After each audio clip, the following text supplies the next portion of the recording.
दिल्ली के एलएनजेपी अस्पताल से करेंगे, जहां आज प्रधानमंत्री नरेंद्र मोदी पहुंचे हैं और दिल्ली में जो कार ब्लास्ट हुआ, इस कार ब्लास्ट में चपेट में आकर जो लोग घायल हुए हैं, उन घायलों से प्रधानमंत्री नरेंद्र मोदी ने मुलाकात की।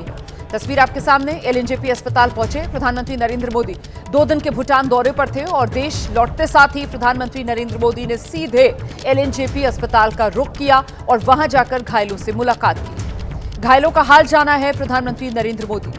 20 के करीब घायल हैं। यहीं एलएनजेपी अस्पताल में इलाज उनका चल रहा है। देखिए कैसे प्रधानमंत्री नरेंद्र मोदी की तरफ से सहारा घायलों को दिया जा रहा है। बाकायदा किसी के कंधे पर हाथ रखकर, किसी से झुककर बात करके प्रधानमंत्री नरेंद्र मोदी ने इन घायलों के साथ अपनी संवेदनाएं व्यक्त की, इनका दुख बांटा, सुना आखिरकार उस दिन क्या हुआ था, क्योंकि ये घायल एक तरीके से उस पूरी वारदात के सबसे बड़े चश्मदीद भी तो है ना।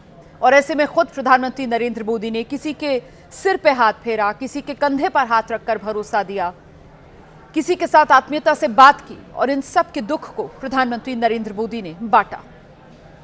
यकीनन सभी घायल हैं, सभी तकलीफ में होंगे, लेकिन प्रधानमंत्री नरेंद्र मोदी के यहां पहुंचकर इनको सांत्वना देने से इनकी हिम्मत जरूर बढ़ी होगी।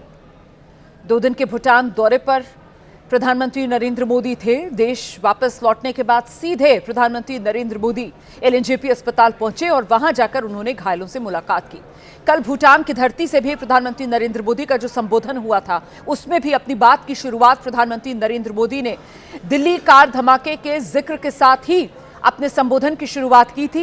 प्रधानमंत्री नरेंद्र मोदी ने पीड़ितों के साथ अपनी संवेदनाएं व्यक्त की थी और साथ ही साथ प्रधानमंत्री नरेंद्र मोदी की तरफ से ये हुंकार भी भर ली गई थी कि जो षड्यंत्रकारी हैं, हमारी एजेंसियां उन तक पहुंचेंगी, तह तक पहुंचा जाएगा, षड्यंत्रकारियों को बख्शा नहीं जाएगा।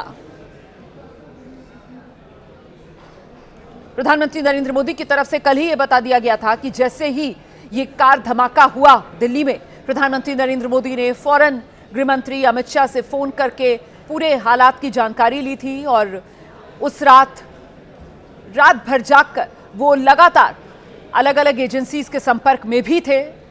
जो वारदात हुई है उससे जुड़े जो सुराग मिल रहे थे और जिस दिशा में जांच आगे बढ़ रही थी, एक तरीके से खुद उसका हर अपडेट प्रधानमंत्री नरेंद्र मोदी ले रहे थे। फिर अगली सुबह पहले से ही उनका तय कार्यक्रम था। प्रधानमंत्री नरेंद्र मोदी भूटान के दौरे पर चले गए और आज जब भूटान से वापस लौटे प्रधानमंत्री नरेंद्र मोदी, तो सबसे पहले पीएम एलएनजेपी अस्पताल गए और वहां जाकर प्रधानमंत्री नरेंद्र मोदी ने घायलों से मुलाकात की।